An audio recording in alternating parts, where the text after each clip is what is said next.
I want to invite Pam Perry to come up right now. Let me just tell you a little bit about Pam. Much like others that you will hear from today, Pam, our first guest, is somebody who has real experience across the generational lines. She gave birth to twins, one of whom was developmentally delayed, and while searching for childcare, she found Easter Seals Harry and Jeanette Weinberg Intergenerational Center in nearby Silver Spring, Maryland. And Pam is here to tell us how those programs benefited her children at a critical time in her life. So Pam, if you would come forward.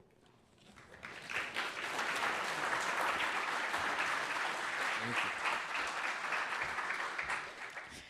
You'll have to forgive me, I'm a little under the weather today, but nothing was going to stop me from coming out to speak with you all this morning. I'm Pam Perry, and I'm a parent to twin 4-year-olds who were enrolled in the Child Development Center at Easter Seals Harry and Jeanette Weinberg Intergenerational Center. It's a bit of a mouthful. Speaking to you today is somewhat bittersweet for me because my children graduated from Easter Seals this fall to attend elementary school. I'm here today because the Harry and Jeanette Weinberg Intergenerational Center holds a special place in my heart. As Juan mentioned, one of my children has special needs and the other is typically developing. As a parent, I selected Easter Seals in early 2009 specifically because of its special needs inclusion and intergenerational programming, which seemed a perfect solution for our twins, whom we desperately wanted to keep together for preschool, but each of whom had very different needs. My daughter, who had significant speech language and sensory integration issues upon enrolling at Easter Seals, flourished as part of the Easter Seals intergenerational community.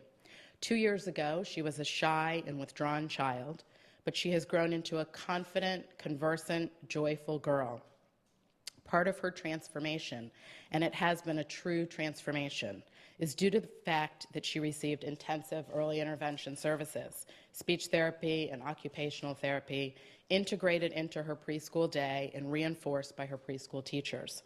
While that has been instrumental to her progress, I cannot emphasize enough the role that making friends, young and old, has played in her development. In preparing these remarks, I asked my kids what they liked best about intergenerational time at Easter Seals.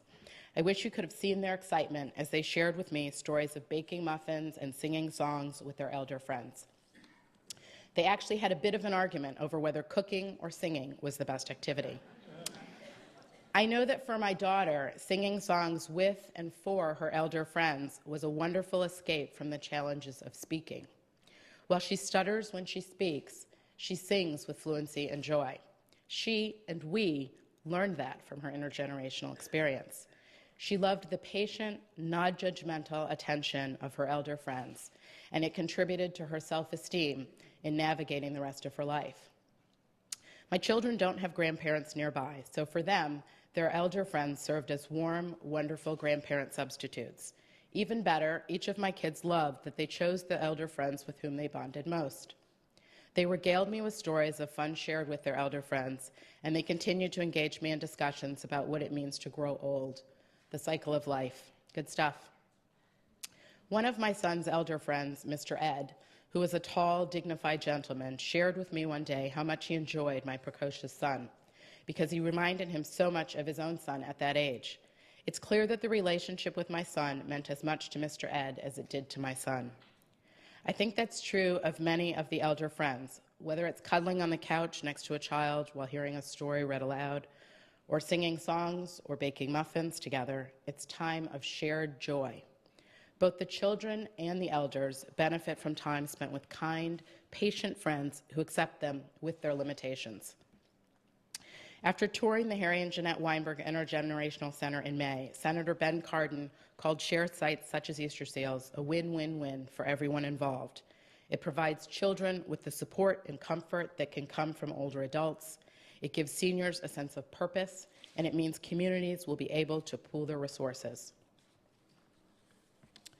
I view my two most vital parenting responsibilities as one, raising children for whom empathy is second nature, and two, raising children who have the self-esteem and ability to claim their places in the world, in that order. Easter Seals Intergenerational Center was my children's first step in their educational journeys, and their experiences there as members of a diverse, inclusive, intergenerational community have shaped them in ways that make me immensely proud.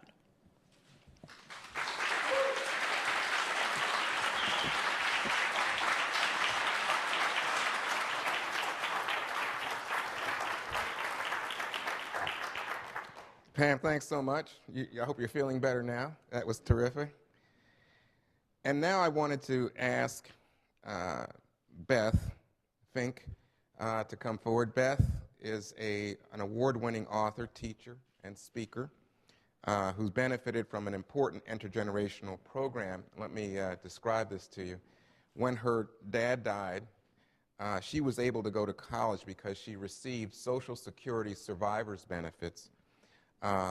Beth's story illustrates the value of Social Security across generations. It's not just for seniors, but in fact has tremendous impact across the age spectrum.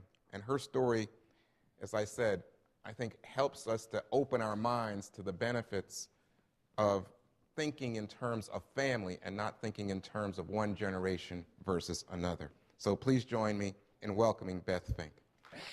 Usually when I'm asked to speak to people like this, I'm asked to talk about my adjustment to blindness. I lost my sight when I was 26 years old due to a rare eye disease called retinopathy. Before that, I had no signs of eye disease or blindness, so I lived a pretty average life, except for this one thing, that my father died when I was 3. My mother was a stay-at-home mom. I am the youngest of 7. So she, after my father died, got a job at a bakery that would let her bring me along and sit in the back and eat donuts. Nice deal. And I enjoyed that, but I had to go to kindergarten. So when I went to kindergarten, she started working on her GED. Right from that, we received survivor benefits, the whole family, and without those, I don't know, it literally allowed us to survive. My oldest 4 brothers and sisters all went to work when they turned 18 and gave part of their salary to my mom to help raise the youngest 3. But by the time the 3 of us started becoming of age, my mother had finished her GED and got a job as an office clerk, so thanks to that. She was 45 when my father died, and she worked from age 50 to 70, paying into Social Security happily with every paycheck. When we became 18, the 3 youngest girls, all 3 of us were able to go to college thanks to Social Security student benefits. I finished school in 1981, and the student benefit was cut by Congress in 1983. So my timing was very good. I graduated like everybody else. I got a job at the university helping students who wanted to study overseas.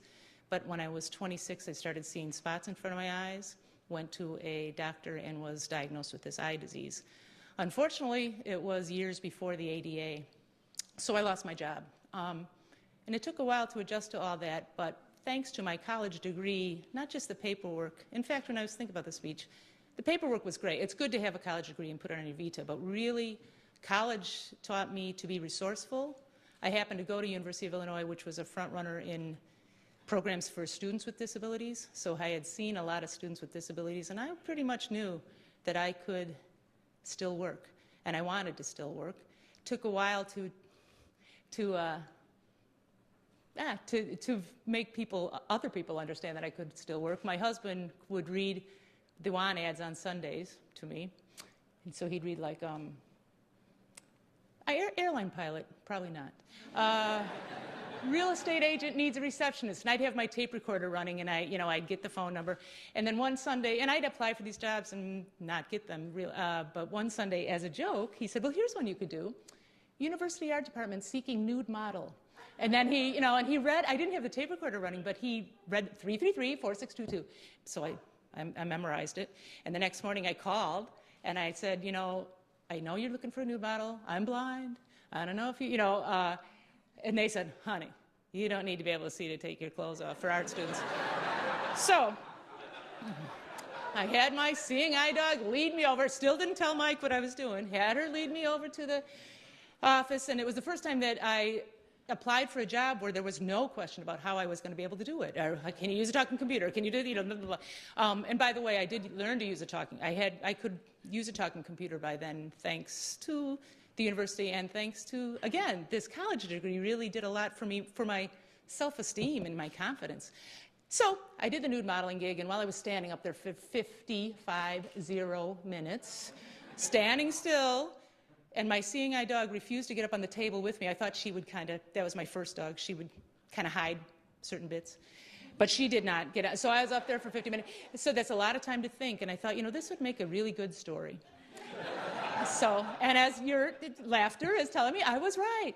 So I went home and wrote it up as an essay. It got published in alternative newspapers all over the country. I sent it to National Public Radio. Sorry, Juan. And they took it. And I'm still working. Actually, I work for Chicago Public Radio. Nowadays, my nude modeling launched my writing career. So I am now I write for public radio. I teach a class. I have 2 books published. One's a memoir and one's a children's book about my bond with my seeing eye dog. I teach a memoir class for senior citizens. I work part-time for Easter Seals headquarters, moderating their autism blog. I need to take a breath, all these jobs I do. But it is thanks to Social Security. I don't know, without that college degree, and I could not have gone. We just did not have the resources to send me to college if I hadn't had the Social Security student benefit. I don't know where I might still be nude modeling. I guess you don't need a college, but it doesn't pay that well. And it really, life gave me some limitations, but it's really nice to have choices, and my life is limitless, thanks in part to Social Security. So thank you for letting me come here and talk about it. Right.